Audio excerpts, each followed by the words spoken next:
Život má zvláštní způsob, jak nás překvapit právě ve chvíli, kdy si myslíme, že už víme, jak všechno bude pokračovat. Pro Petra Nováka byl každý den stejný, 60 let na tomto světě, 40 let práce v technických službách za ním a teď klidný důchod s ranními procházkami k autobusové zastávce. Až do toho deštivého úterního rána. Když uviděl ženu třesoucí se zimou na zastávce, prostě jí nabídl své staré vlněné sako. Nic víc, jen běžná lidská slušnost. Nevěděl, že tato žena právě převzala vedení jeho bývalé firmy. Nevěděl, že její první úkol jako nové šéfky bude najít muže, který jí ukázal, že laskavost ještě nevymřela. A už vůbec netušil, že tento jednoduchý čin změní oba jejich životy úplně. Než se vrátíme zpět k příběhu, řekněte nám, odkud se díváte, a pokud vás tento příběh oslovil, určitě se přihlaste k odběru, protože zítra jsem si pro vás připravil něco mimořádně speciálního. 6 hodin ráno. Petr Novák si nastavil budík na tuto hodinu už před 40 lety, kdy nastoupil do technických služeb městské správy, a ani teď v důchodu neměl důvod tuto rutinu měnit. Jeho malý byt ve 2. patře panelového domu na okraji města se začínal probouzet spolu s ním, staré radiátory zakřupaly, lednice zabručela a z chodby se ozývalo tiché šoupání papučí paní Svobodové z vedlejšího bytu. Petr se posadil na okraj postele a chvíli se jen díval z okna na podzimní krajinu. Říjen začínal ukazovat svou pravou tvář, stromy před domem už ztratily většinu listů a nebe mělo tu typickou šedivou barvu, která slibovala déšť. V takové chvíli si vždycky vzpomněl na svou ženu Anu. Říkávala, že říjen je měsíc zamyšlení, kdy si příroda bere pauzu před zimním spánkem. Anna zemřela před 3 lety. Rakovina byla rychlá a nemilosrdná, ale oni měli štěstí v tom, že se mohli rozloučit. Posledních 6 měsíců strávil u jejího lůžka, držel jí ruku a četl jí z knih, které milovala. Když odešla, nebyl naštvaný na osud, měli spolu 37 krásných let. To bylo víc, než někteří lidé zažijí za celý život. Nyní žil sám, ale neosamělý.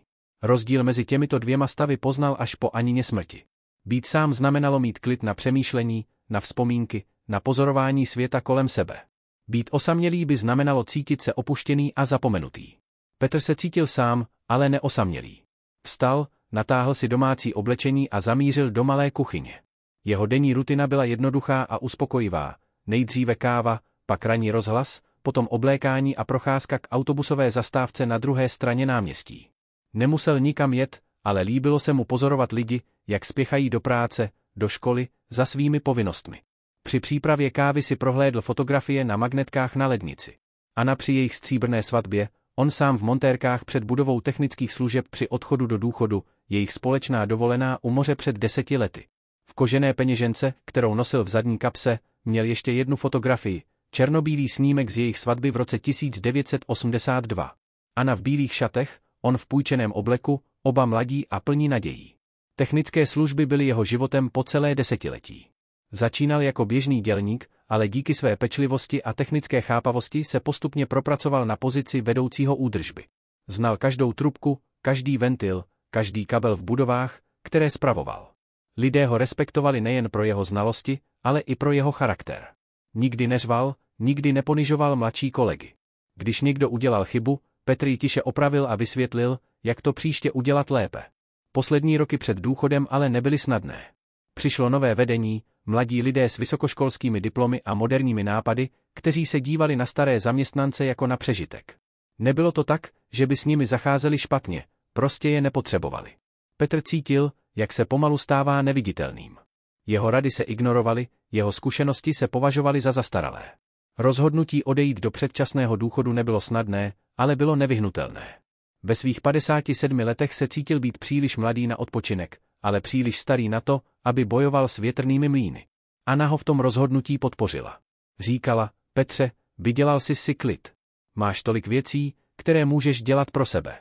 Měla pravdu, ale první měsíce důchodu byly těžké. Najednou měl spoustu času a nevěděl, co s ním. Anna ho přemluvila, aby začal chodit na výlety se seniorským klubem, aby si četl knihy, které nikdy neměl čas číst, aby se více věnoval svým koníčkům. Postupně si na nový rytmus života zvykl. Teď, 3 roky po Anině smrti, už měl svůj ustálený program. Ráno procházka k zastávce, dopoledne nákupy nebo drobné práce po bytě, odpoledne čtení nebo sledování dokumentů v televizi, večer telefonát s dcerou Lucií, která žila se svou rodinou v Praze. Byla to jednoduchá existence, ale uspokojivá. Dokončil přípravu kávy a usedl ke kuchyňskému stolu s ranními novinami. Nejdříve přečetl zprávy z města. Nová školka se konečně otevře po roce prodlení, rekonstrukce hlavního náměstí bude pokračovat i v zimě, městský úřad hledá nové zaměstnance do technických služeb. Při čtení té poslední zprávy se usmál. Věděl, že najít kvalitní technické pracovníky není snadné. Mladí lidé chtějí práci v kancelářích, starší mají už své místo nebo jsou v důchodu. V 7:30 se oblékl do svého každodenního oblečení, tmavé kalhoty, svetr, který mu upletla Anna, a starou, ale kvalitní zimní bundu. Na věšáku v předsíni viselo také jeho oblíbené vlněné sako, tmavě modré s jemnými proužky.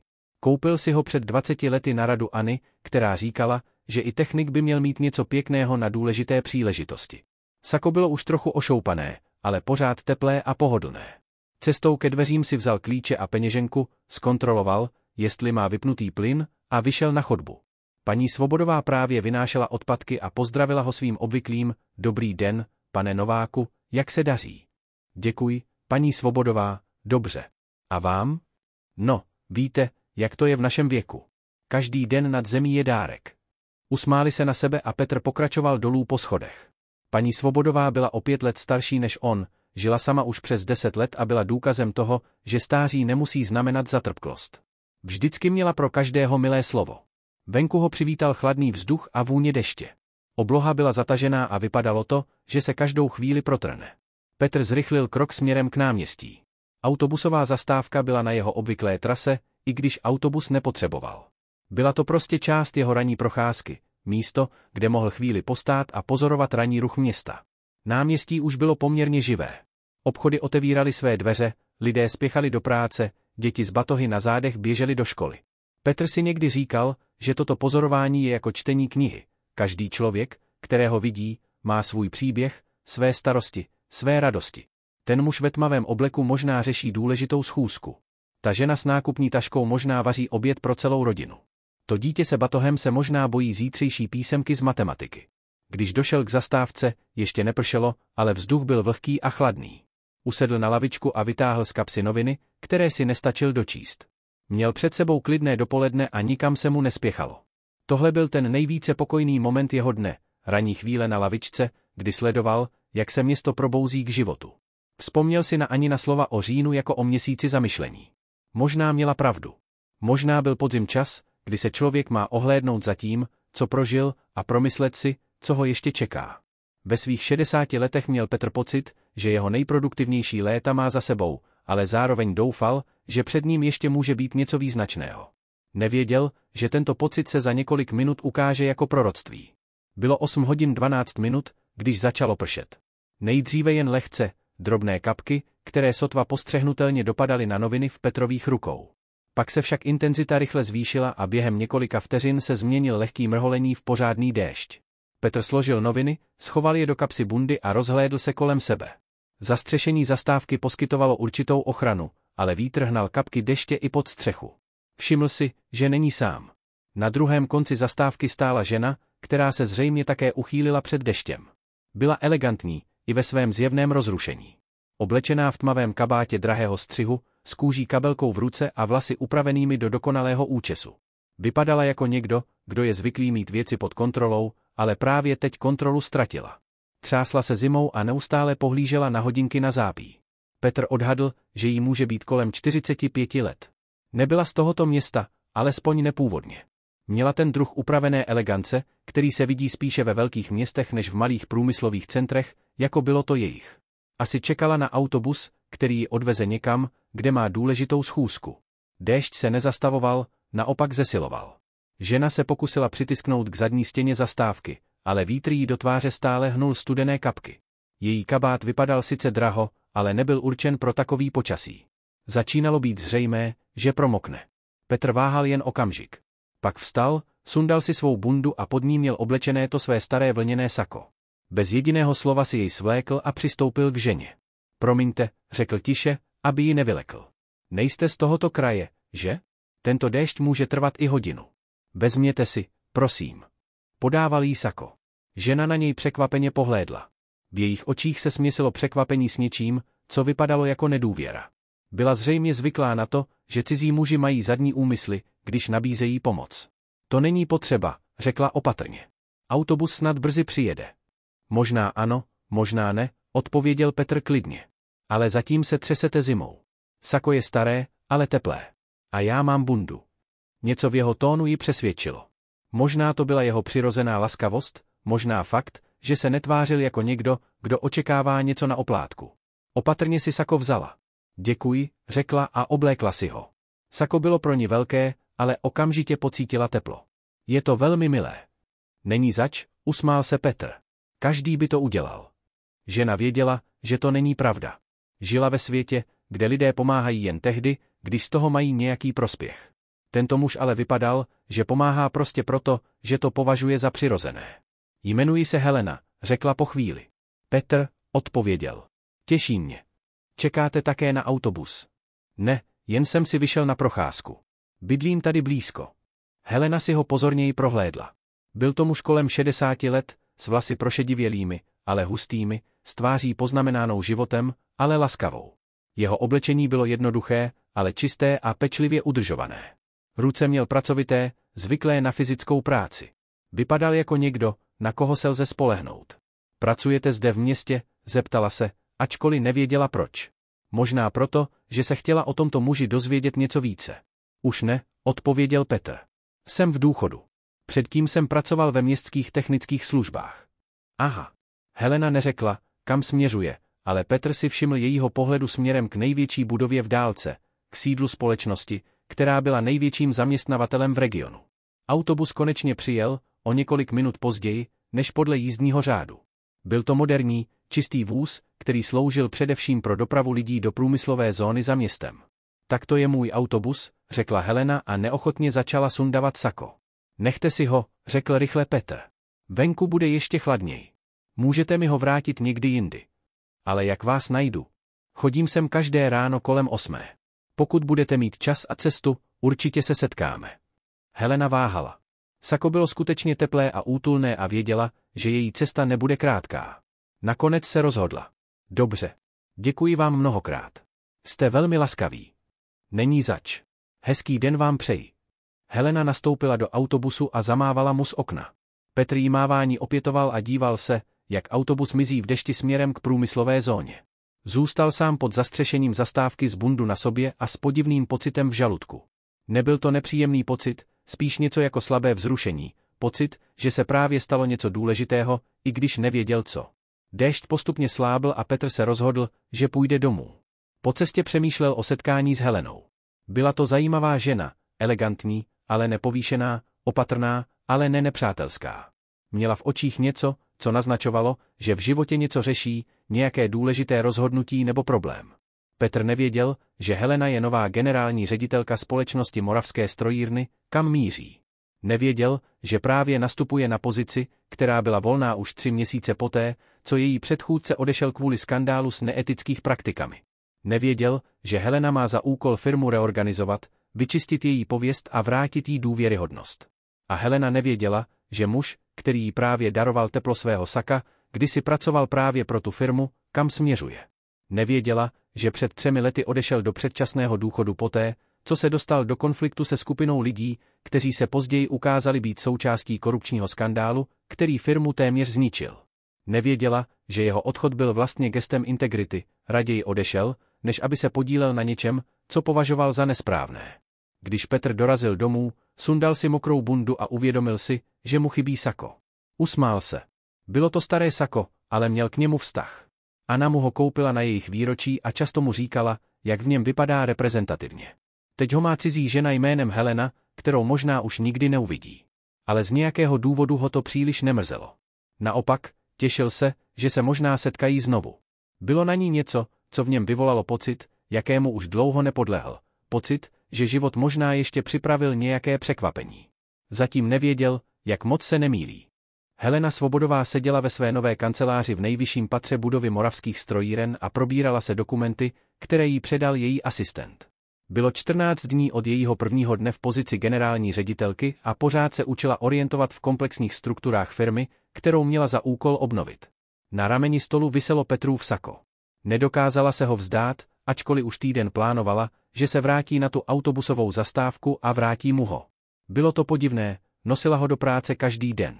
Když ji přepadla nervozita ze schůzek s investory nebo když čelila skeptickým pohledům starých zaměstnanců, dotkla se saka a nějak ji to uklidnilo. Připomínalo jí, že existují lidé, kteří jednají z čisté lidskosti, bez skrytých úmyslů.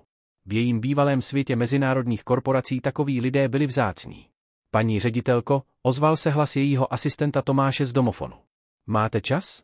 Přinesl jsem ty dokumenty o bývalých zaměstnancích, které jste chtěla. Ano, vejděte.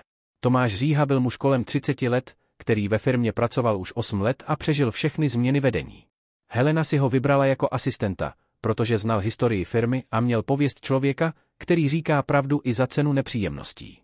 Tady máte seznam všech zaměstnanců, kteří odešli v posledních 5 letech, řekl Tomáš a položil před ní tlustý šanon.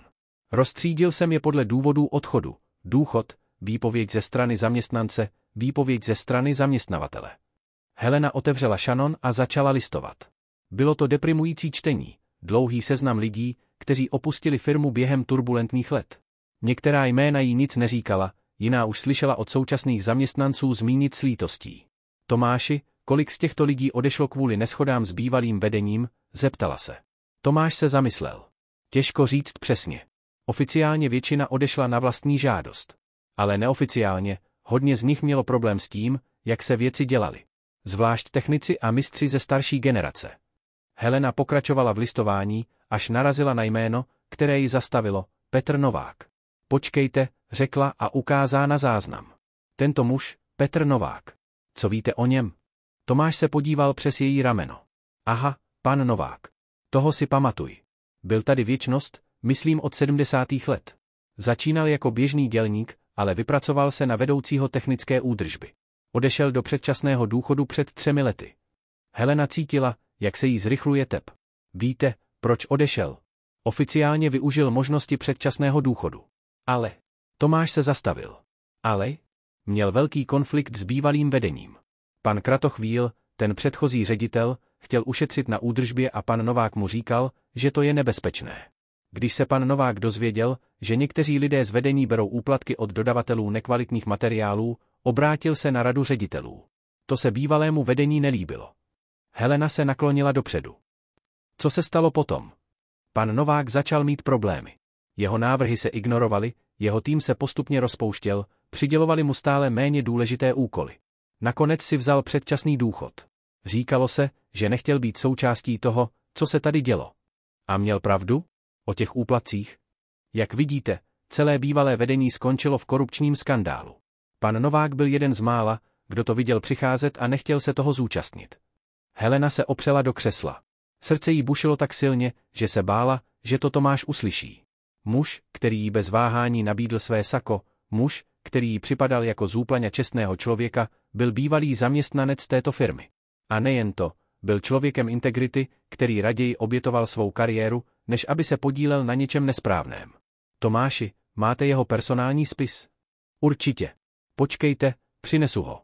Během několika minut měla Helena před sebou tlustý spis s dokumenty o Petrově kariéře. Četla jeho pracovní hodnocení, výborné po celou dobu jeho působení ve firmě. Komentáře nadřízených, spolehlivý, pečlivý, odborně zdatný, respektovaný kolegy. Postupně se tón hodnocení měnil. V posledních 2 letech byla hodnocení chladnější, formálnější. Našla také kopii dopisu, který Petr poslal radě ředitelů 3 měsíce před svým odchodem. Byl to diplomaticky, ale jasně napsaný dopis, ve kterém upozorňoval na problematické praktiky v oddělení nákupu a varoval před používáním nekvalitních materiálů. Dopis skončil větou: cítím povinnost upozornit na tyto skutečnosti, protože mi záleží na budoucnosti této firmy a bezpečnosti našich zaměstnanců. Helena cítila, jak se jí tisknou slzy k očím.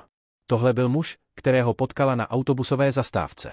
Člověk, který ji neznal, ale bez váhání jí pomohl. A teď zjistila, že to byl také člověk, který obětoval svou pohodlnou kariéru kvůli principům. Tomáši, řekla tiše. Víte, kde pan Novák teď bydlí? To nevím přesně, ale určitě v městě. Občas ho vidím na náměstí. Proč se ptáte? Helena dlouho váhala s odpovědí. Možná ho budu potřebovat ke konzultaci ohledně technických záležitostí. Je jasné, že znal firmu do detailu. To určitě. Kdyby se vrátil, mohlo by to vyřešit spoustu problémů, které teď máme s údržbou.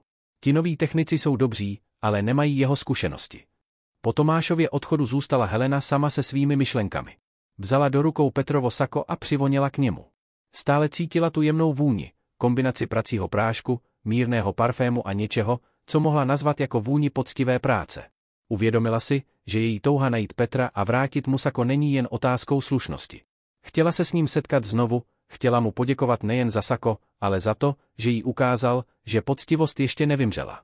A možná také proto, že intuitivně cítila, že by mohl být součástí řešení problémů, které firmu trápily. Ale jak ho má kontaktovat? Mohla by ho najít přes městský úřad, ale to by vypadalo příliš oficiálně. Mohla by se vrátit na tu autobusovou zastávku a čekat, až se objeví, ale to by mohlo trvat dlouho. Nakonec se rozhodla pro nejjednodušší řešení. Nechá Tomáše něj discret kontaktovat přes bývalé kolegy nebo přes sousedy. Řekne mu, že má něco, co mu patří a chce mu to vrátit. Ale věděla, že to nebude jen o vrácení saka. Bude to o setkání s mužem, který možná dokáže pomoci obnovit to nejlepší, co tato firma kdysi měla, poctivost, odbornost a zájem o druhé lidi. Vzala telefon a vytočila Tomášovo číslo. Petr Novák si vytáhl z kapsy kalhot malý papírek a ještě jednou si přečetl seznam, který si ráno napsal. Mléko, chléb, máslo, rajčata, cibule, česnek, základní věci na příští týden. V ruce držel nákupní tašku z pevné látky, kterou mu před lety ušila Anna. Byla praktická a vydržela už několik let intenzivního používání. Byl čtvrtek, 11 hodin dopoledne, a místní Albert byl v tuto dobu klidný. Petr rád nakupoval v tyto hodiny. Míň lidí, víc klidu, možnost si v klidu vybrat nejlepší zboží. Prodavačky ho už znali a vždy ho přátelsky pozdravili. Dobrý den, pane Nováku, usmála se na něj paní Kratochvílová, která zde pracovala už přes 20 let. Jak se daří? Děkuji za optání, paní Kratochvílová. Nemůžu si stěžovat. A jak to jde vám? Víte, jak to je. Práce je práce, ale jsem ráda, že mám. V našem věku už si člověk může vybírat jen těžko. Petr přikývl. Rozuměl jí. Ve svých 55 letech byla paní Kratochvílová v pozici, kdy změna zaměstnání by pro ní byla velmi obtížná. Ale práci v obchodě vykonávala svědomitě a zákazníci ji měli rádi. Při nákupu rajčat si všiml mladého muže, který zřejmě nevěděl, jak vybrat kvalitní zeleninu. Stál před přepravkami a zmateně se díval na rajčata různé velikosti a barvy. Promiňte, oslovil ho Petr tiše. Pokud chcete rajčata na salát, vezměte ta menší červená. Ta velká růžová jsou lepší na vaření. Mladý muž se na něj vděčně podíval. Děkuji. Nejsem v tom moc dobrý. Teprve se učím vařit, odkdy bydlím sám. To se naučí každý, usmál se Petr. Jen to chce trpělivost. Petr dokončil nákup a vydal se domů. Cestou potkal paní Svobodovou, svou sousedku, která se vracela od lékaře. Pane Nováku, zavolala na něj. Nemohl byste mi pomoci? Paní doktorka mi předepsala nový lék a zapomněla jsem si brýle. Nevidím na ten malý popis, kdy a kolik ho mám brát. Petr si vzal od ní krabičku s lékem a pozorně si přečetl pokyny. Tady píší, že 2krát denně po jídle, 1 tabletu ráno a 1 večer. A má to být zapíváno dostatečným množstvím vody. Ach, děkuji vám. Já už si na ty malá písmena nevidím. Co bychom bez vás dělali? Po příchodu domů si Petr uložil nákup a uvědomil si, že má před sebou dlouhé odpoledne. Dcera Lucie mu volala včera večer a říkala, že děti mají prázdniny a že by možná přijeli na víkend na návštěvu. Petr se na to těšil, jeho 2 vnuci byli živí 8letý Tomášek a 10letá Anička, kteří vždy rozzvířili jeho klidnou domácnost. Rozhodl se, že využije čas na opravu kohoutku v koupelně, který už několik dní kapal. Vytáhl svůj starý kufřík s nářadím, věrný společník z let práce v technických službách. Nástroje v něm byly staré, ale kvalitní a dobře udržované. Každý měl své místo a každý svůj účel. Oprava trvala půl hodiny. Kohoutek už nekapal a Petr pocítil známé uspokojení z práce dobře vykonané. Byly to malé věci, ale dávaly jeho dni smysl. Věděl, že mnozí lidé v jeho věku sedí pouze před televizí nebo se nudí. On měl štěstí, že ho práce rukama stále bavila. Odpoledne věnoval čtení.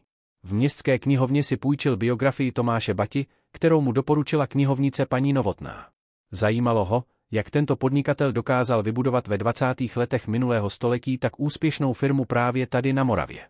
Při čtení si vzpomněl na své vlastní zkušenosti s podnikáním, či spíše s jeho absencí. Několikrát v životě měl příležitost založit si vlastní firmu, jeho technické znalosti a dobrá pověst by mu to určitě umožnili. Ale vždy se rozhodl pro jistotu stabilního zaměstnání. Anna ho v tom podporovala, Říkala, že riziko vlastního podnikání by pro jejich rodinu bylo příliš velké. Teď už bylo pozdě na podobné úvahy. Ve svém věku se člověk spíš ohlíží za životem, než aby plánoval nové začátky. Večer zavolal Lucii do Prahy. Ahoj, tati. Jak se máš? Dobře, děkuji. A jak vy? Tomášek už má ta nachlazení. Ano, už je zdravý. A Anička se těší, až tě uvidí. Pořád mluví o tom, jak jí ukážeš, jak se opravuje kolo. Petr se usmál. Při poslední návštěvě slíbil vnučce, že jí ukáže, jak se opravuje defekt na kole. Byla to praktická holčička, která se ráda učila užitečné věci. A co tvá práce? Jak se ti daří v té nové pozici? Lucie pracovala jako účetní ve velké pražské firmě a před měsícem dostala povýšení. Je to náročnější, ale zajímavější. Mám víc odpovědnosti, ale také lepší plat. Tomáš říká, že bych si mohla najít ještě lepší místo, ale já jsem spokojená tam, kde jsem. Po telefonate si Petr uvědomil, jak je na svou dceru hrdý. Vychovala 2 zdravé děti, má dobrou práci, stabilní manželství. Podařilo se jí to, na čem záleželo nejvíc, vytvořit si šťastný život. Večer před spaním si Petr jako obvykle sedl do starého křesla v obývacím pokoji a díval se z okna na večerní město. Osvětlená okna v domech naproti ho vždycky fascinovala. Za každým svítícím oknem byl něčí život, něčí příběh, něčí starosti a radosti. V momentech jako tento si někdy připadal jako divák velkého divadla.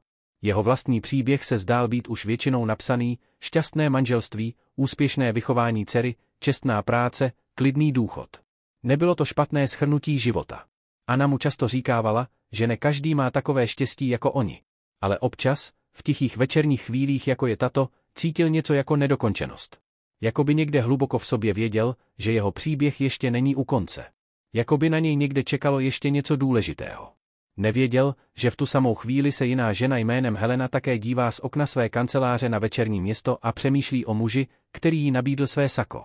Nevěděl, že jeho jméno je napsané na papírku, který má Helena v kabelce, společně s adresou, kterou jí pomohl najít její asistent. Nevěděl, že za 2 dny dostane návštěvu, která jeho klidný život obrátí na ruby. Zatím jen seděl u okna a pozoroval světla města, které ho uklidňovala a dávala mu pocit, že je součástí něčeho většího. Sobotní ráno bylo neobvykle tiché. Petr vstal jako obvykle v 6 hodin, ale venku ještě byla tma a z nebe padal jemný sníh, první sníh letošní zimy. Díval se z okna kuchyně na bílou peřinu, která během noci pokryla celé město, a cítil známé vzrušení, které ho vždy procházelo při prvním sněhu v roce. Připravil si kávu silnější než obvykle, soboty byly pro něj dny, kdy se mohl ponořit do knihy nebo do nějakého většího projektu po domě. Dnes si naplánoval, že dokončí opravu staré police v ložnici, kterou slíbil udělat ještě Aně. Přesně v 8 hodin zazvonil domovní zvonek. Petr se podíval na domofon s překvapením, návštěvy mu chodily velmi zřídka a už vůbec ne tak brzy ráno v sobotu. Dobrý den, ozval se z reproduktoru jemný ženský hlas. Jste pan Petr Novák? Ano, to jsem já. Jmenuji se Helena Svobodová. Mám něco, co vám patří. Mohla bych na chvíli nahoru. Petr váhal jen okamžik, než si uvědomil, o koho se jedná. Helena, žena ze zastávky, které nechal sako. Cítil, jak se mu rozbuší srdce. Samozřejmě, pojďte nahoru. 2. patro, dveře napravo. Za několik minut uviděl před svými dveřmi elegantní ženu v tmavém kabátě, kterou poznal i přes změněnou situaci. V rukou držela jeho sako, pečlivě složené, a na tváři měla nejistý úsměv. Dobrý den, Petře. Doufám, že vás neruším. Vůbec ne. Pojďte dál, prosím. Je venku zima. Helena vstoupila do jeho malého, ale úhledného bytu. Rozhlédla se kolem sebe a ihned poznala, že toto je domov muže, který žije sám, ale stará se o své prostředí. Všechno bylo čisté, uklizené, na svém místě. Máte to tu velmi pěkné, řekla upřímně. Děkuji. Nabídnu vám kávu? Čaj? Kávu, prosím, pokud to není obtíže. Petr ju zavedl do malé kuchyně a začal připravovat kávu. Helena si všimla fotografií na magnetkách na lednici, starší žena s laskavým úsměvem, skupinová fotografie z nějaké oslavy, děti, které vypadaly jako jeho vnuci. To je moje žena Anna, řekl Petr, když si všiml jejího pohledu. Zemřela před 3 lety. Je mi to líto. Vypadala jako milá žena. Byla nejlepší, jakou jsem mohl potkat. Helena mu podala sako. Konečně vám mohu vrátit toto. Moc vám děkuji za vaši laskavost. Neměl jste to dělat, ale byla jsem velmi vděčná. Petr si sako vzal, ale víc než o něj mu šlo o tu ženu, která mu ho vracela. Jak jste mě našla? Helena se lehce začervenala. To je trochu komplikované. Mohla bych si sednout? Samozřejmě. Promiňte, kde mám rozum? Usadili se v malém obývacím pokoji. Helena si prohlédla knihy na polici, technické příručky vedle biografie a klasické literatury, několik knih o historii regionu. Petře, začala pomalu, musím vám něco říct. Ten den na zastávce jsem jela do práce. Pracuji ve firmě Moravské strojírny. Petr zvedl obočí. To je zajímavé. Já tam pracoval taky. Ale to je už několik let. Vím o tom, řekla tiše. Vlastně jsem se o tom dozvěděla, když jsem vás hledala. Jsem tam nová generální ředitelka. Nastal dlouhý tišina. Petr se díval na Helenu a snažil se pochopit, co právě slyšel. Vy jste nová šéfka Moravských strojíren? Ano. Nastoupila jsem před 3 týdny. Petr se opřel do křesla. To je neočekávané. Když jsem vás hledala, abych vám vrátila sako, můj asistent mi ukázal vaše personální dokumenty. Četla jsem vaše hodnocení, vaši pracovní historii. Helena se zastavila a pozorovala Petrovu reakci. Vypadal spíš překvapeně než nepříjemně dotčeně. Četla jsem také dopis, který jste poslal radě ředitelů před svým odchodem. Teď se Petr zatvářil vážněji. Aha. Petře, musím se vás na něco zeptat. Proč jste skutečně odešel? Petr dlouho mlčel, pak si povzdechl. To je dlouhý příběh. Mám čas. Petr vstal a podíval se z okna na padající sníh. Když jsem v té firmě začínal, byla to jiná doba. Lidé se znali, důvěřovali si. Když nastoupilo nové vedení, všechno se změnilo. Začalo jít jen o peníze. Otočil se k Heleně. Začal jsem si všímat věcí. Nekvalitní materiály, které byly levnější, ale nebezpečné. Firmy, které vyhrávaly výběrová řízení, i když jejich nabídka nebyla nejlepší. Lidé z vedení, kteří se najednou vozili v drahých autech. Co jste dělal? Nejdříve jsem se snažil mluvit s bezprostředními nadřízenými. Ti mi řekli, ať se starám o svou práci. Pak jsem napsal ten dopis radě ředitelů. A co se stalo? Petr se vrátil k závěsu a sedl si. Začali se mě zbavovat. Nepřímo, to by bylo příliš nápadné. Ale postupně. Méně důležité úkoly, méně pravomocí, méně respektu. Byl jsem nepohodlný. Takže jste odešel. Nemohl jsem být součástí něčeho, co považuji za nesprávné. Anna mě podporovala v tom rozhodnutí. Helena dlouho mlčela. Pak řekla, víte, že celé to bývalé vedení skončilo ve vězení. Slyšel jsem o tom. A víte, že vaše varování se ukázala být správná? Některé z těch materiálů, které jste kritizoval, skutečně způsobily problémy. Petr pokrčil rameny. To mě netěší. Raději bych se mýlil. Helena cítila, jak k tomuhle muži pociťuje stále větší respekt. Nejen, že byl ochoten pomoci cizí ženě na zastávce, ale také byl ochoten obětovat svou pohodlnou kariéru kvůli principům. Petře, řekla pomalu, chtěla bych se vás na něco zeptat. Možná to bude znít podivně, ale uvažovala bych o tom, jestli byste neměl zájem o nějakou formu spolupráce s firmou. Petr se na ní podíval překvapeně. Jakou spolupráce? Potřebujeme někoho, kdo by nám pomohl s rekonstrukcí technických procesů. Někoho, kdo firmu zná, ale není kompromitován těmi starými praktikami. Někoho, komu můžeme důvěřovat. Helena, řekl pomalu, já jsem v důchodu. A navíc, po tom, co se stalo, si nejsem jistý, jestli chci mít s tou firmou ještě něco společného. Rozumím vašim pochybnostem. Ale, zamyslete se nad tím. Máte znalosti a zkušenosti, které potřebujeme. A možná je to způsob, jak napravit to, co se tam pokazilo. Petr mlčel dlouho. Helena pokračovala, nemusíte se rozhodovat hned. Jen mi dovolte, abychom se sešli ještě jednou a já vám ukážu, jak to teď ve firmě vypadá. Možná zjistíte, že se věci změnily. Když Helena odcházela, zanechala za sebou víc než jen vrácené sako. Zanechala za sebou možnost, která Petra současně lákala i děsila. Možnost vrátit se do světa, který opustil, ale tentokrát za jiných podmínek. Sedl si do křesla s teplesakem v náruči a dlouho se díval ven na padající sníh. O týden později seděl Petr v moderní kancelář Heleny a pozoroval panorama města rozprostírající se za velkými okny. Budova Moravských strojíren se za ta 3 roky příliš nezměnila, ale atmosféra byla jiná. V chodbách potkával nové tváře, ale také několik starých známých, kteří ho zdravili s překvapením a zjevnou radostí. Inženýr Novák, zavolal na něj přes chodbu Pavel Černý, bývalý kolega ze strojírny. To je ale překvapení. Vrací se vás k nám? Zatím jen na návštěvu, Pavle. Jak se máš? Nečekat se. Od té změny vedení je tu zase normální atmosféra. Konečně se můžeme zase soustředit na práci, ne na politiky.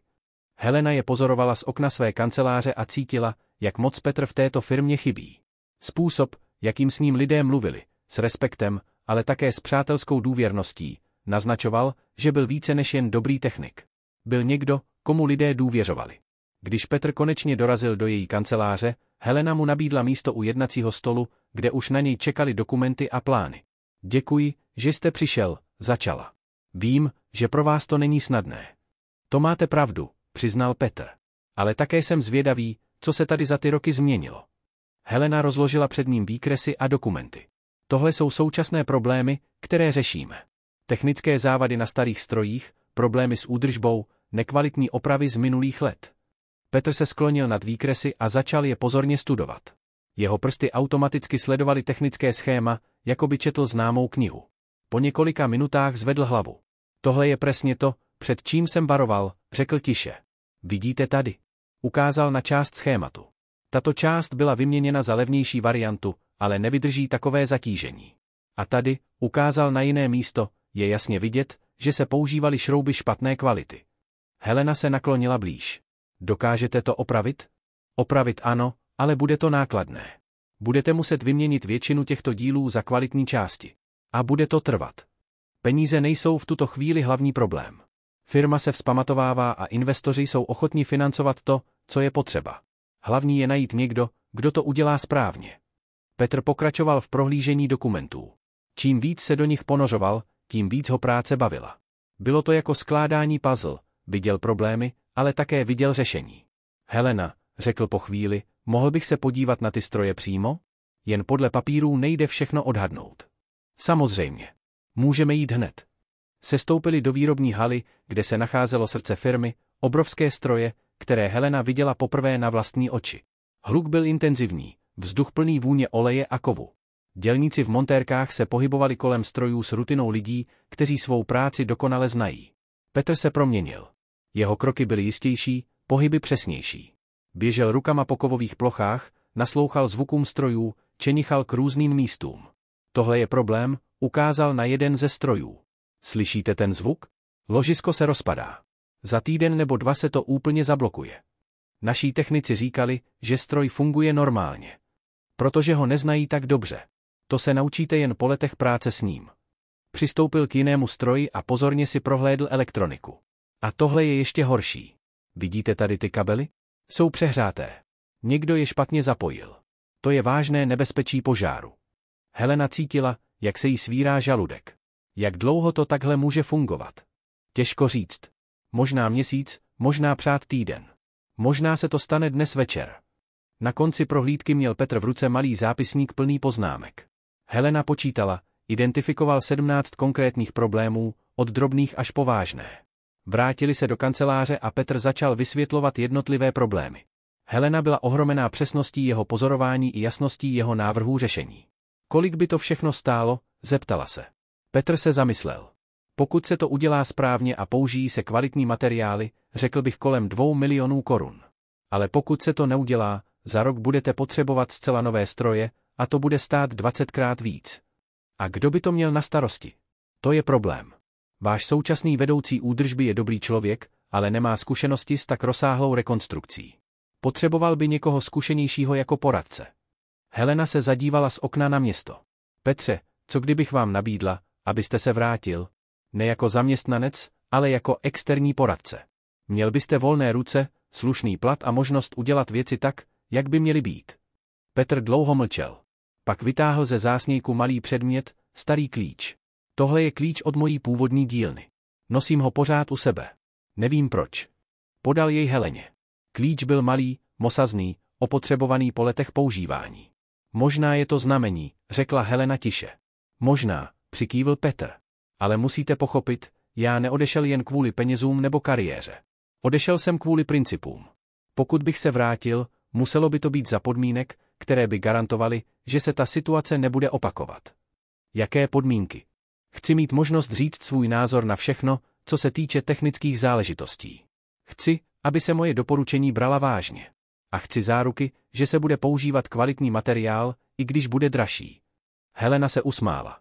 Petře, přesně to od vás potřebuji.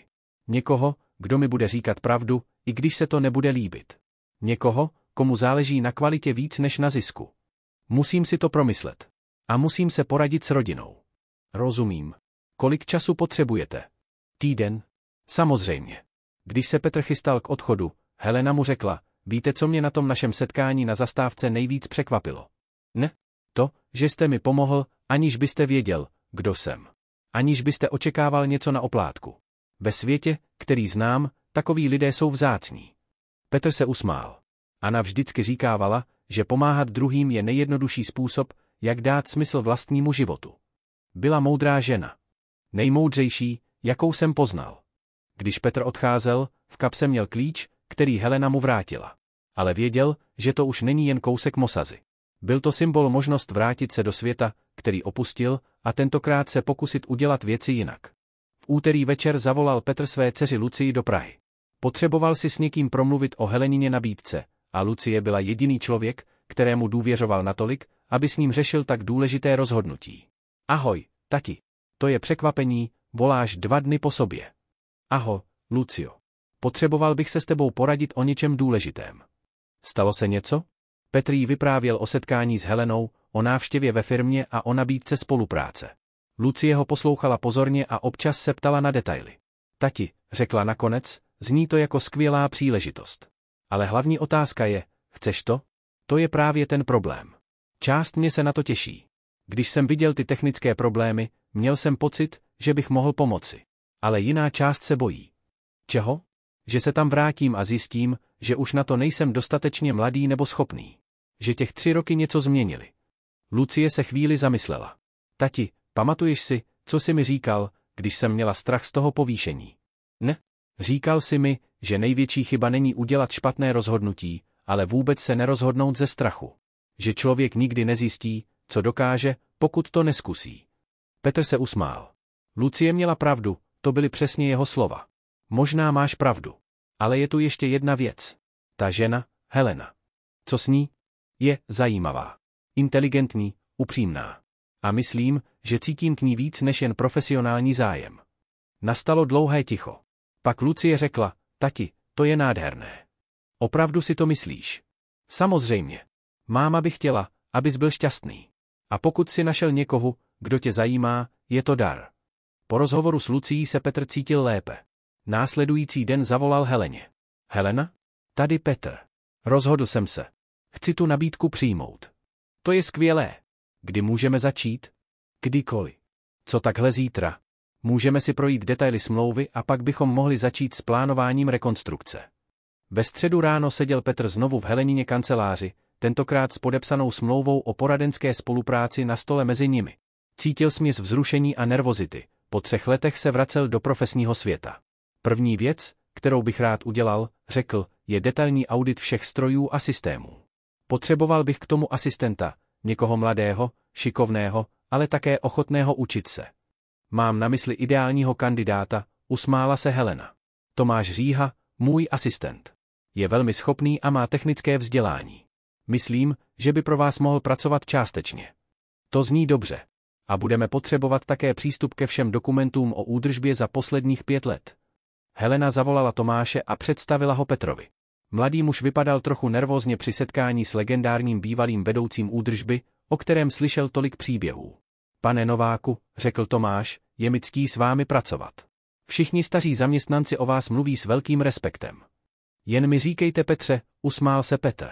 A těším se na spolupráci s vámi. Následující týdny byly intenzivní.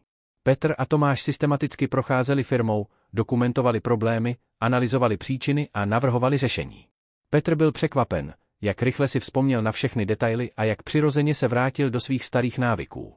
Tomáš byl nadšeným žákem. Pozorně sledoval, jak Petr diagnostikuje problémy a snažil se pochopit logiku jeho myšlení. Jak poznáte, že ložisko je opotřebované jen podle zvuku, ptal se jednoho dne. To se naučíte jen zkušeností, vysvětloval Petr. Každý stroj má svůj zvuk, když funguje správně. Když se něco změní, uslyšíte to. Ale musíte naslouchat pozorně a dlouho.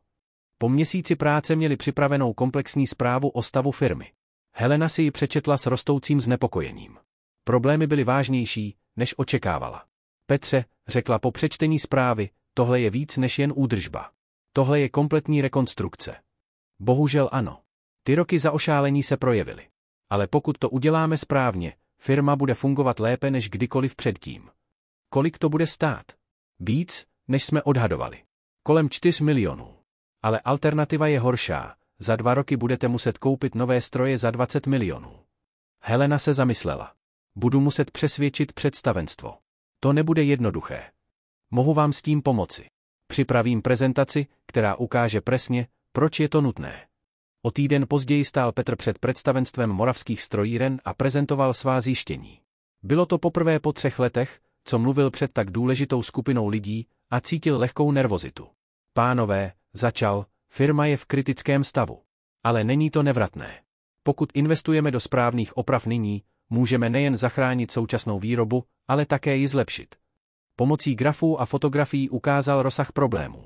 Některé členy představenstva viděl poprvé, jiné znal z dob, kdy ve firmě pracoval. Pane Nováku, přerušil ho jeden z ředitelů, vaše zpráva je alarmující. Ale jak můžeme být jistí, že vaše doporučení jsou správná? Petr se na něj podíval klidně. Protože jsem řešil podobné problémy už 30 let. A protože alternativa, neudělat nic, povede k úplnému kolapsu výroby do roka. To je silné tvrzení. Je to realistické tvrzení. Můžeme čekat a doufat, nebo můžeme jednat a řešit. Po prezentaci následovala dlouhá diskuse. Někteří členové představenstva byli skeptičtí, jiní znepokojení rozsahem potřebných investic. Nakonec Helena převzala slovo. Pánové, najali jsme pana Nováka právě proto, že má zkušenosti a integritu. Jeho varování v minulosti se ukázala být správná.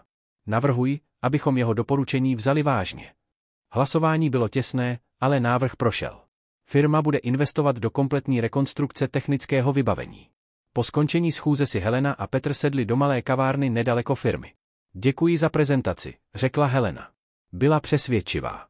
Jen jsem říkal pravdu. Vím. A přesně proto jste tak věrohodný. Seděli chvíli mlčky a pili kávu. Pak Helena řekla, Petře, uvědomuje si, že tohle je začátek něčeho většího. Jak to myslíte? Myslím, že se z naší obchodní spolupráce stává něco osobnějšího. Petr se na ní podíval. Viděl v jejich očích něco, co tam nebylo při jejich prvních setkáních, teplo, zájem, možná dokonce něžnost. To si myslím také, řekl tiše. Kam to povede? To nevím. Ale těším se, že to zjistíme. Helena se usmála. Já také. Venku začínalo sněžit, druhý sníh té zimy. Ale tentokrát nepadaly pouze vločky, ale také padaly bariéry mezi 2 lidmi, kteří se potkali náhodně na autobusové zastávce a teď zjišťovali, že jejich setkání nebylo náhodou, ale osudem. 2 měsíce po schválení rekonstrukce se Moravské strojírny ocitly před největší technickou krizí za posledních 10 let. V pondělí ráno v 5:30 se rozpadlo hlavní ložisko na nejdůležitějším výrobním stroji, tom samém, u kterého Petr před měsíci varoval před problémy. Helena dostala telefonát od nočního mistra ještě před 6 hodinou. Paní ředitelko, máme problém. Stroj číslo 3 se úplně zastavil. Nevíme, co s tím. Zavolejte pana Nováka, řekla Helena bez váhání. A nikomu jinému se k tomu stroji nedotýkejte. Petr dorazil do firmy za 20 minut. Ještě v civilu se sklonil nad poškozeným strojem a pozorně si prohlížel rozsah škody. Je to horší, než jsem čekal, řekl Heleně, která přijela krátce po něm. Ložisko se úplně rozpadlo a poškodilo i hlavní hřídel. Oprava bude trvat minimálně týden. Týden? Ale my máme dodávky na konec měsíce. Vím. Ale nemůžu dělat zázraky. Helena se zamyslela. Firma měla smlouvy na dodávky v hodnotě 15 milionů korun, které závisely na fungování tohoto konkrétního stroje. Zpoždění by znamenalo nejen finanční ztráty, ale také poškození pověsti, kterou se snažila obnovit. Petře, existuje nějaký způsob, jak to urychlit? Petr se dlouho díval na stroj, pak se prošel po celé hale a prohlédl si ostatní zařízení.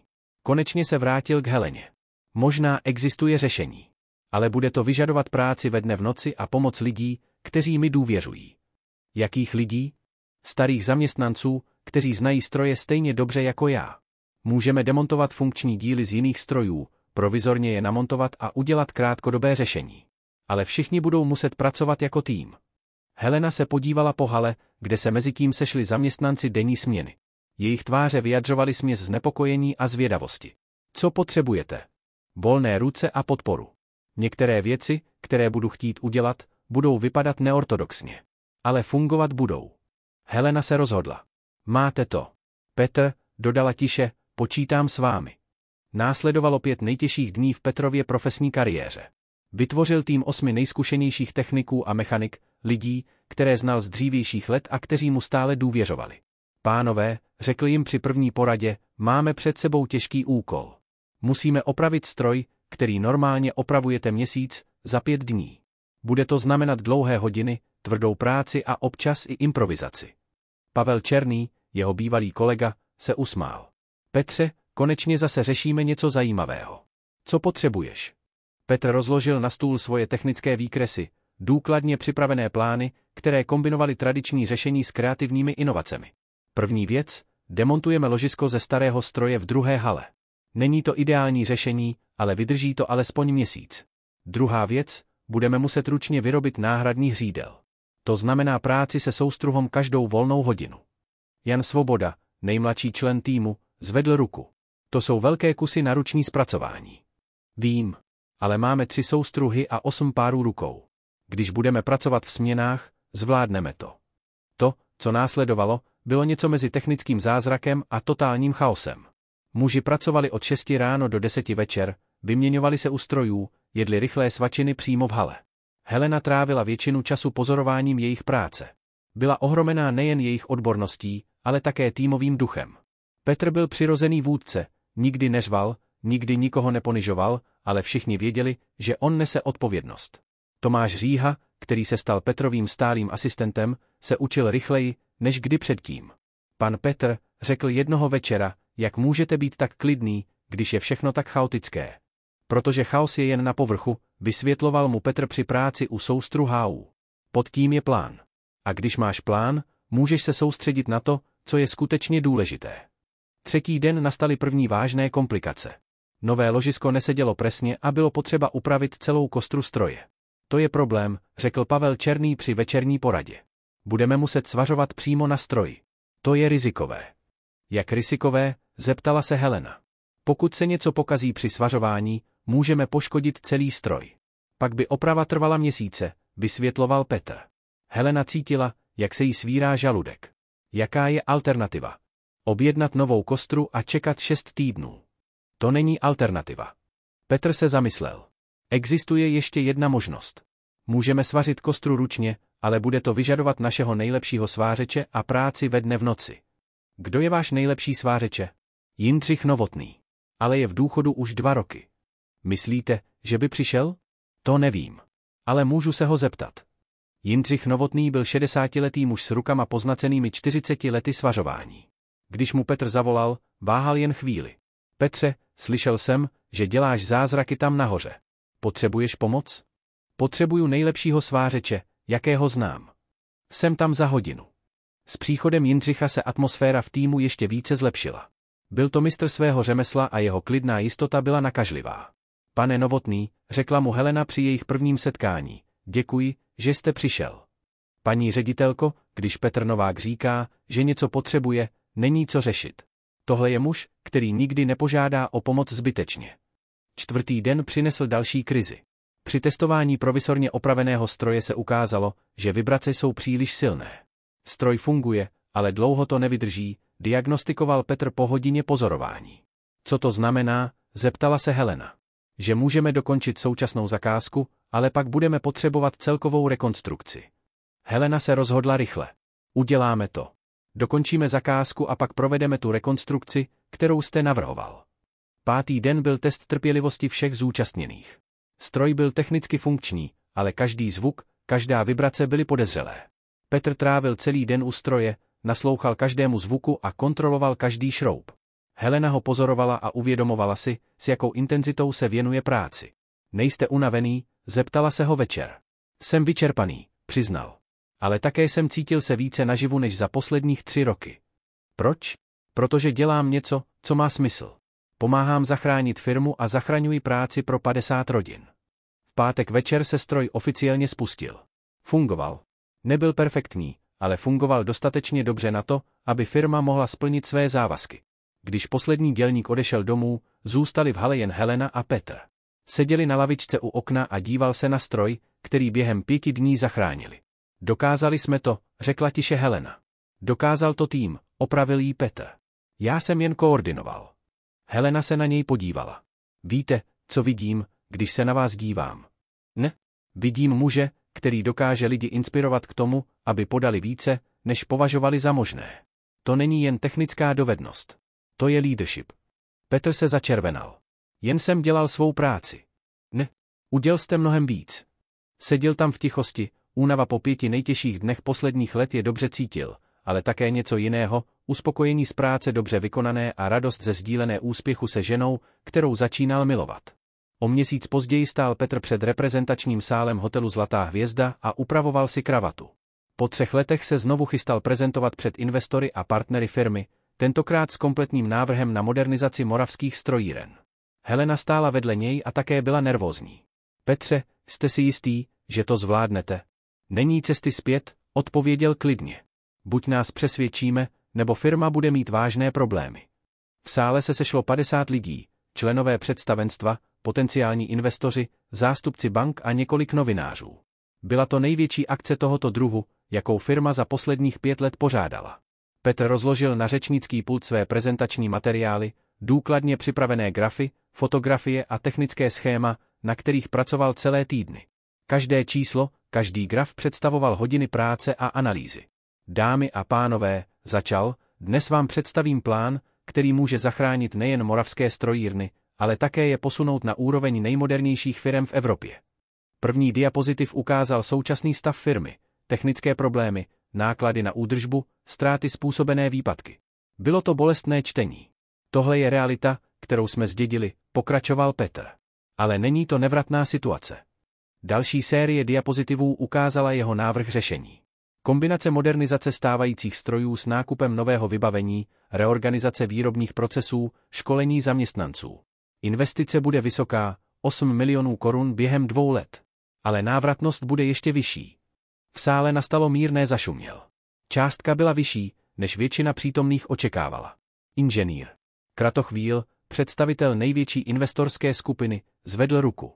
Pane Nováku, to jsou velmi ambiciozní plány. Ale jak můžeme být jistí, že se neopakuje situace z minulosti? Petr se na něj podíval klidně. Protože tentokrát budeme investovat do kvality, ne do úspor. A protože budeme mít kontrolní mechanismy, které zajistí transparentnost všech procesů. To je hezká teorie. Ale praxe bývá jiná. Petr cítil, jak se atmosféra v sále přiostřuje. Věděl, že tohle je klíčový moment. Máte pravdu, řekl. Teorie a praxe jsou 2 různé světy. Proto vám ukážu něco konkrétního. Zapnul projektor a ukázal fotografie z rekonstrukce, kterou dokončil během posledního měsíce. Tohle je stroj, který jsme opravili za 5 dní, když všichni říkali, že je to nemožné. Funguje už měsíc bez problémů. Následovala série fotografií zachycujících proces opravy. Petr při práci se svým týmem, technické detaily, konečný výsledek. Tohle není teorie, pokračoval. To je důkaz toho, že když má člověk správný tým a správné nástroje, může dělat věci, které vypadají nemožně. Doktor Svoboda, zástupce regionální banky, se zeptal, pane Nováku, proč jste se vlastně vrátil do firmy, kterou jste opustil? Petr se zamyslel nad odpovědí. Protože jsem poznal, že odejít bylo snadnější než zůstat a bojovat za to, co je správné. Tentokrát chci dokončit to, co jsem začal. A co vám dává jistotu, že tentokrát to bude jiné? Petr se podíval na Helenu, která seděla v první řadě. Protože mám důvod věřit, že věci se dají změnit. A protože nejsem v tom sám. Helena se usmála a přikývla mu povzbudivě. Inženýr Novák, další ze zástupců investorů, požádal o konkrétní čísla. Petr strávil dalších 20 minut vysvětlováním finančních projekcí, návratnosti investic a očekávaných zisků. Podle našich výpočtů, ukončil prezentaci, firma bude za 3 roky generovat zisk v řádech desítek milionů korun. Ale hlavní není zisk, hlavní je, že zachráníme podniku, který zaměstnává 300 lidí a je součástí historie tohoto regionu. Po skončení prezentace následovala dlouhá diskuse. Některé otázky byly technické, jiné finanční, několik bylo dokonce osobních. Pane Nováku, řekl jeden z novinářů, vy jste před 3 lety odešel z firmy kvůli neshodám s vedením. Není tohle jen osobní pomsta? Petr se na něj podíval vážně. Kdybych chtěl pomstu, ne 40 by jsem se vrátil, abych firmě pomohl. Pomstu bych získal tím, že bych nechal firmu padnout. Po diskusi si investoři vyžádali přestávku na poradr. Petr a Helena vyšli na terasu hotelu. Jak to podle vás dopadlo? Zeptala se Helena. Těžko říct. Někteří vypadali přesvědčeni, jiní skepticky. A co inženýr? Kratochvíl? Ten je klíčový. Ten bude rozhodovat podle čísel, ne podle emocí. To je dobře. Po půl hodině se vrátili do sálu. Inženýr. Kratochvíl vzal slovo. Pane Nováku, paní ředitelko, po poradě jsme dospěli k závěru, že váš plán má potenciál. Ale chceme záruky. Jaké záruky? Zeptala se Helena. Za prvé, že pan Novák bude osobně garantovat dodržení časového harmonogramu. Za druhé, že budeme mít přístup ke všem údajům o průběhu prací. Petr přikývl. To je rozumné. A za třetí, pokračoval inženýr. Kratochvíl, že pokud projekt nebude po roce splňovat očekávání, budeme moci ukončit financování. Helena se podívala na Petra. To bylo riziko, ale také příležitost. Souhlasíme, řekla po chvíli. Ale za stejných podmínek, pokud projekt po roce překoná očekávání, dostaneme další prostředky na rozšíření. Inženýr. Kratochvíl se usmál. To je férové. Souhlasíme. Po podepsání smlouvy s investory se atmosféra v sále úplně změnila. Lidé, kteří ještě před hodinou vypadali skepticky, nyní přistupovali k Petrovi a Heleně s gratulacemi a nabídkami spolupráce. Pane Nováku, řekl inženýr. Kratochvíl při neformálním rozhovoru u Rautu, musím přiznat, že jsem byl zpočátku pochybovačný. Ale vaše prezentace mě přesvědčila. Hlavně ta část o tom, že nejde jen o peníze, ale o lidi. Děkuji za důvěru, odpověděl Petr. Nesklamate vás. Doktor Svoboda se přidal k rozhovoru. Víte, co mě nejvíce překvapilo? Váš přístup ke starším zaměstnancům. Dnes většina firem se jich snaží zbavit, ale vy je chcete zahlout do procesu modernizace. Protože zkušenost nelze koupit, vysvětloval Petr. Mladí lidé mají energie a nové nápady, ale starší mají moudrost a cit pro detail. Nejlepších výsledků dosáhnete, když obě skupiny spolupracují. Helena sledovala tyto rozhovory s rostoucí hrdostí. Viděla, jak Petr přirozeně komunikuje s různými typy lidí, od technických expertů po finanční poradce. Měl dar činit složité věci srozumitelnými a získávat důvěru skoro okamžitě. Tomáš Říha, který byl na prezentaci jako Petrovo asistent, přišel k nim s nadšením v očích. Pane Petře, to bylo úžasné. Způsob, jakým jste odpovídal na ty obtížné otázky. Tomáši, tajemství je připravenost a poctivost, usmál se Petr.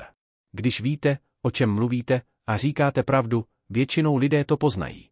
Ale ten moment, kdy se inženýr Kratochvíl ptal na záruky, nebál jste se? Nebál. Strachem se nic nevyřeší. Lepší je přijmout riziko a mít možnost něco změnit, než žít bezpečně a nic nedokázat. Po ukončení oficiální části se účastníci postupně rozcházeli. Helena a Petr zůstali jako jedni z posledních. Jak se cítíte? Zeptala se Helena. Unavený, ale spokojený. A vy? Hrdá. Na vás, na nás, na to, co jsme dokázali. Seděli chvíli mlčky v téměř prázdném sále. Pak Helena vytáhla z kabelky obálku. Tohle jsem dostala dnes ráno, řekla a podala mu ji. Petr si obálku vzal a přečetl oficiální označení. Byl to dopis od představenstva Moravských strojíren. Otevřete si to, povzbudila ho Helena. Petr roztrhl obálku a vytáhl z ní elegantně vytištěný dopis. Četl pomalu a jeho výraz se postupně měnil. To je poděkování, řekl překvapeně. Přečtěte to nahlas. Petr se odkašlal. Vážený pane Nováku, představenstvo Moravských strojíren vám tímto oficiálně děkuje za mimořádný přínos k záchraně a obnově naší společnosti. Váš profesní přístup, technické znalosti a schopnost inspirovat ostatní významně přispěl k úspěchu našich snah o modernizaci. Oceňujeme zejména vaši ochotu vrátit se do firmy v době, kdy vaše expertiza byla nejpotřebnější. Petr se zastavil a podíval se na Helenu. Tohle jste napsala vy. Ne, tohle napsali členové představenstva po dnešní prezentaci. Spontánně. Inženýr Kratochvíl navrhl, že by vám měli oficiálně poděkovat. Petr pokračoval ve čtení. Vaše práce je příkladem toho, že osobní integrita a odborná excelence jsou nezastupitelné hodnoty v každé úspěšné organizaci. Děkujeme vám za vaši službu firmě a doufáme v dlouholetou spolupráci. Když dočetl, seděl chvíli mlčky a díval se na papír. Víte, co je na tom nejkrásnější, řekl nakonec. Co? Že je to upřímné. Můžu to v jejich očích vidět. Helena se přiblížila k němu. Petře, uvědomujete si, co jste dokázal? Dokázali jsme, opravil ji. Bez vás by se nic z toho nestalo. Ano, ale způsob, jakým jste vedl ten tým při opravě stroje, jak jste dnes prezentoval, to byl čistě váš úspěch. Petr se zamyslel. Víte, co mě na tom nejvíce těší? Ne, povídejte. Že jsme dokázali, že se věci dají dělat jinak. Že není potřeba klamat, krást nebo podvádět, aby firma byla úspěšná. Že když lidé spolupracují a důvěřují si, můžou dokázat úžasné věci. Helena cítila, jak se jí do očí tlačí slzy. To je nádherné poselství. A je to poselství, které chci předat mladým lidem jako Tomáš. Že práce může mít smysl a že úspěch lze dosáhnout čestně. Vstali a pomalu se procházeli prázdným sálem. Venku již začínalo stmívat. Helena, řekl Petr tiše. Ano. Děkuji vám. Za co? Za to, že jste mi dala druhou šanci. Za to, že jste uvěřila v někoho, koho ani neznala. Za to, že jste mi ukázala, že život v 60 letech ještě nekončí. Helena se zastavila a podívala se mu do očí. A já děkuji vám za to, že jste mi ukázal, co znamená pravá integrita. A za to, že jste mě naučil, že nejlepší obchodní rozhodnutí jsou často ta, která děláte srdcem, ne pouze hlavou. Stál proti sobě v tichém sále 2 lidé, kteří se potkali náhodou na autobusové zastávce a nyní zjišťovali, že jejich setkání změnilo nejen jejich životy, ale také životy stovek dalších lidí. Kam to všechno povede, zeptala se Helena tiše. To nevíme, odpověděl Petr. Ale jsem zvědavý, jak to dopadne. Já také, usmála se Helena a vzala ho za ruku. 3 měsíce později, v teplý dubnový den, stál Petr ve své renovované domácí dílně a dokončoval opravu starých hodin, které mu přinesla paní Svobodová ze sousedního bytu. Sluneční paprsky pronikaly oknem a ozařovaly jeho pracovní stůl, na kterém byly pečlivě rozložené nástroje. Dílna se během zimy proměnila. Co bylo kdysi jen malou místností plnou starých součástek, se stalo funkčním prostorem, kde Petr kombinoval svou práci pro moravské strojírny s drobnými opravami pro sousedy. Měl zde všechno, co potřeboval, kvalitní nářadí, dobré osvětlení a hlavně klid na přemýšlení. Zazvonil telefon. Byla to Helena. Petře, máte chvíli? Mám pro vás dobré zprávy. Jsem celý pozornost. Právě jsem dostala zprávu od inženýr. Kratochvíla. Naše čtvrtletní výsledky předčily všechna očekávání. Produktivita vzrostla o 30%, náklady na údržbu klesly o polovinu. Petr se usmál. To jsou skvělé zprávy, ale nepřekvapují mě. Týmy pracují dobře, když vědí, že jejich práce má smysl. A je tu ještě jedna věc. Představenstvo schválilo další investice ve výši 5 milionů korun. Chcete, abychom se sešli a probrali plány? Samozřejmě. Kdy? Co takhle dnes večer? Ale ne v kanceláři. Můžete přijít k mně domů na večeři? Petr váhal jen okamžik. Za ty měsíce se jejich vztah prohloubil z profesionální spolupráce v něco mnohem osobnějšího. Trávili spolu čas nejen při práci, ale také na procházkách, v divadle, na kulturních akcích. Oba cítili, že mezi nimi roste něco krásného, ale zatím to nevyslovili. Rád přijdu. Večer dorazil Petr k Heleninu domu s kyticí tulipánů. Dům byl elegantní, ale útulný, odrážel Heleninu osobnost kombinací profesionality a tepla. Jsou nádherné, usmála se Helena, když jí květiny předal. Reminded me of spring. A nových začátků. Během večeře mluvili o firmě, o plánech do budoucna, ale také o osobních věcech. Helena vyprávěla o svých letech v mezinárodních korporacích, o stresu a osamělosti úspěšné ženy ve světě, kde dominovali muži. Víte, co je na naší spolupráci nejkrásnější, řekla při dezeru. Co? Že si vzájemně důvěříme. Ve světě, kde jsem dříve pracovala, každý každému záviděl a všichni si konkurovali. Tady mám pocit, že táhneme za jeden provaz. Petr přikývl. Možná je to tím, že oba jsme už v životě zažili dost na to, abychom věděli, co je skutečně důležité. Po večeři si sedli na terasu, odkud byl výhled na osvětlené město.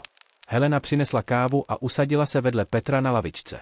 Petře, řekla po chvíli ticha, chtěla bych vám něco říct. Poslouchám. Ten den na zastávce, když jste mi nabídl sako, jste změnil můj život. Nejen profesně, ale také osobně. Jak to myslíte? Ukázal jste mi, že existují lidé, kteří jednají ze srdce, ne z prospěchu. To mi dalo naději, kterou jsem ztratila. Petr se na ní podíval. Ve světle lucerny vypadala ještě krásnější než obvykle. Helena, řekl pomalu, i vy jste změnili můj život. Dala jste mi možnost vrátit se do světa, ukázat, že ještě něco umím. Ale hlavně jste mi ukázala, že není na to pozdě začít znovu. Znovu jak? Znovu milovat. Helena cítila, jak se jí rozbuší srdce. To si skutečně myslíte? Vím to, řekl Petr a vzal ji za ruku. Já také vás miluji, řekla tiše. Seděli tak chvíli ruku v ruce a díval se na světla města pod nimi. Co budeme dělat? Zeptala se Helena. Uvidíme, kam nás život povede. Ale tentokrát to nebudeme řešit sami. Další ráno se Petr vrátil na svou obvyklou procházku k autobusové zastávce. Tentokrát ale nebyl sám, Helena šla vedle něj. Měli před sebou společný den v firmě, společné plány, společnou budoucnost. U zastávky, kde se před půl rokem potkali poprvé, se na chvíli zastavili. Myslíte si někdy, co by se stalo, kdyby ten den nepršelo? Zeptala se Helena. Myslím si, odpověděl Petr, že bychom se našli tak jako tak. Někdy jsou věci prostě předurčené. Helena se usmála a vytáhla z kabelky něco, co Petra překvapilo. Bylo to jeho staré vlněné sako, ale obnovené, vyčištěné, téměř jako nové. Chtěla jsem vám ho vrátit v lepším stavu, než když jste mi ho dal, řekla. Petr si sako vzal a prohlédl si ho. Bylo skutečně jako nové, ale přesto poznával jeho známou strukturu, jeho vůni, jeho teplo. Děkuji, řekl a objal Helenu. Ale víte co? Myslím, že ho už nepotřebuju. Proč? Protože mám něco lepšího. Mám vás. Helena se rozesměla. To je to nejromantičtější, co jsem kdy slyšela od technika. Jsem technik z duší, paní ředitelko. A já jsem ředitelka se srdcem, pane poradče. Šli společně směrem k firmě, kde na ně čekala práce, tým lidí, které respektovali, a budoucnost, kterou budovali společně. Petr si uvědomoval, že jeho život dostal zcela nový směr. Nebyl už jen důchodcem s rutinní existencí. Byl mužem s posláním, partnerem, někým, kdo měl před sebou ještě mnoho let plných možností. Helena si uvědomovala, že konečně našla to, co dlouho hledala, nejen profesní uspokojení, ale také osobní štěstí. Našla muže, který ji obdivoval nejen pro její schopnosti, ale také pro její srdce. Když procházeli branou moravských strojíren, Helena se otočila k Petrovi. Víte, co si myslím? Co? Myslím si, že nejkrásnější příběhy začínají nejjednodušeji. Sako nabídnuté neznámé ženě na zastávce. A kde končí? Zeptal se Petr s úsměvem. To ještě nevíme. Náš příběh teprve začíná. Měla pravdu. Jejich příběh skutečně teprve začínal. Příběh o tom, že láska může přijít v jakémkoliv věku, že principy se vyplácí, že laskavost se vrací a že někdy stačí jeden malý čin, aby se celý život změnil. Ve městě se mezitím rozhostil nový den. Lidé spěchali do práce, děti do školy, život pokračoval svým rytmem. Ale dva lidé věděli, že pro ně začíná kapitola, která bude možná tou nejkrásnější ze všech.